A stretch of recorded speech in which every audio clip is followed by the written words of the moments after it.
చేసే వాళ్ళకి కూడా ఇబ్బందులు వచ్చినాయి. మొన్నటికి మొన్న మా జీవన్ రెడ్డి గారు కూడా దాన్ని వ్యతిరేకించిన సందర్భాలు ఉన్నాయి. సో ఇవన్నీ మేము చూస్తున్నాము. సో కాబట్టి ఒక రకంగా చెప్పాలనంటే స్పీకర్ గారు నిర్ణయం ఏం తీసుకున్నా మనకి అభ్యంతరం లేదు.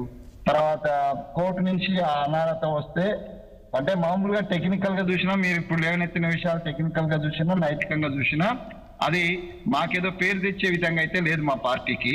లేకపోతే మా పార్టీని ప్రజలు మెచ్చుకొని భుజం మీద ఎత్తుకునేటట్టుగా కూడా అయితే ఏం లేదు.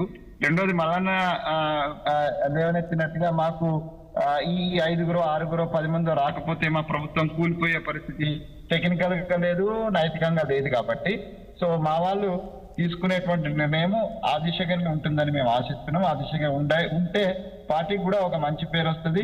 రాజకీయాలలో ఒక మార్పు చేయడానికి కొన్ని సందర్భాలలో ఒక విలువలను నిలబెట్టడానికి ఒక్కొక్క కారణంలో ఒక్కొక్క అవకాశం వస్తుంది.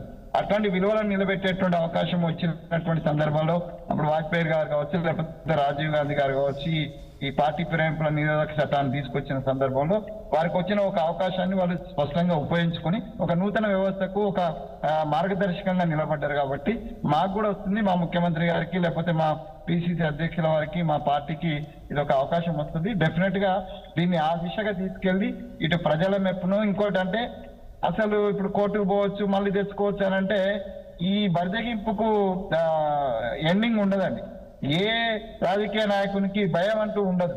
ప్రజలను ఎట్లన్నా మనం ఉపయోగించుకోవచ్చు, మనం ఎక్కడి నుంచి గెలవచ్చు, ఏ గుడిసెలో అన్నా దూరవచ్చు అనేటువంటి ఒక ఏదైతే వాళ్ళ విశ్వాసం ఉందో దాన్ని ఇవాళ ఇచ్చినటువంటి కోర్టు ఇచ్చినటువంటి వర్డిక్ట్ ఏదైతే ఉన్నదో అది కొంచెం వాళ్ళని కంట్రోల్ చేసే ఉందంటే ఇంకా కంట్రోల్ కావాల్సిందే.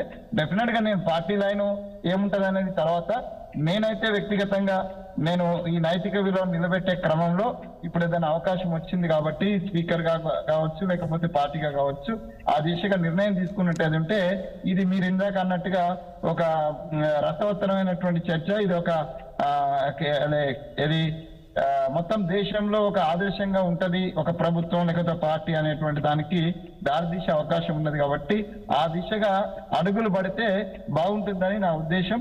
మా పార్టీలో ఉన్నటువంటి పెద్దల దగ్గర కూడా మేము ఇదే అభిప్రాయాన్ని వ్యక్తం చేస్తాం. సో ప్రజలందరి దృష్టిలో లేకపోతే ప్రతిపక్షాల దృష్టిలో న్యాయం ఏదనిపిస్తుందో అటువైపుగా మనం అడుగులు వేయడం. అందులో మన వాళ్ళు ఇప్పుడు మా శ్రీహరి గారి కోసం నేను వాళ్ళ అమ్మాయి కోసం తిరిగి కష్టపడి గెలిపించినాము. అది వేరు మళ్ళా విషయం.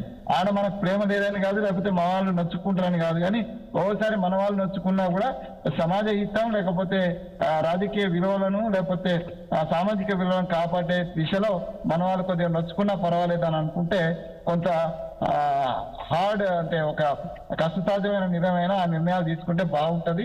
ఆ దిశగా తీసుకుంటారనేటువంటి విశ్వాసం మా ముఖ్యమంత్రి గారు కొంచెం డైనమిక్ ముఖ్యమంత్రి కాబట్టి వారు కూడా ఆ రకంగా అడుగులేస్తారని నేను అనుకుంటున్నాను. రైట్ వెంకటస్వామి గారు, ఇంకొక విషయము కాసేపటి క్రితమే అసెంబ్లీ నుంచి ఒక బులెటిన్ వెలువడింది.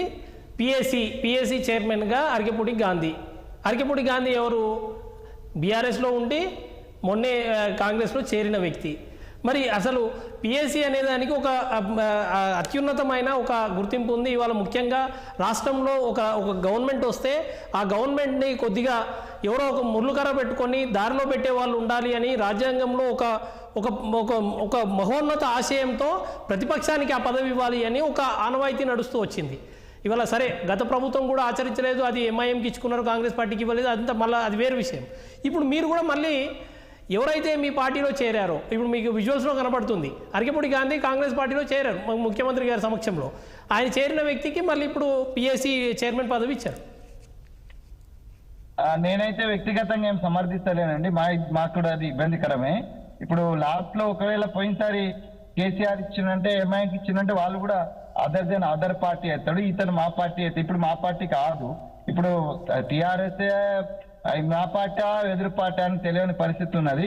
కాకపోతే ఇది కొంత అంటే నైతికంగా ఆలోచించినా లేకపోతే ఇలా మేము కూడా కేంద్రంలో మా కేసీ వేణుగోపాల్ గారికి చైర్మన్ ఇచ్చి మరి పిఎస్సి చైర్మన్ ఇచ్చారు.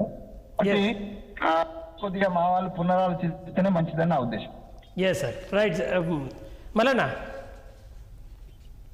ఇప్పుడు ఉదాహరణల కంటే ఆదర్శంగా రేవంత్ రెడ్డి గారు డైనమిక్ గా చరిత్రలో నిలిచిపోవాలని చెప్పేసి ఏదైతే సాహసోపేత నిర్ణయాలు గత ప్రభుత్వాలను తప్పులు చేస్తే నేను సరిదిద్దే ప్రక్రియలో హైడ్రా లాంటిది ముందు తీసుకున్నా అని చెప్పి చెప్తున్నారో, అదే రకమైన సాహసోపేత నిర్ణయాలు తీసుకొని దేశానికి ఆదర్శంగా ఉంటాయి. ఇంకా భవిష్యత్తు ఉంది, వయసు ఉంది కాబట్టి మామూలుగా ఆదర్శంగా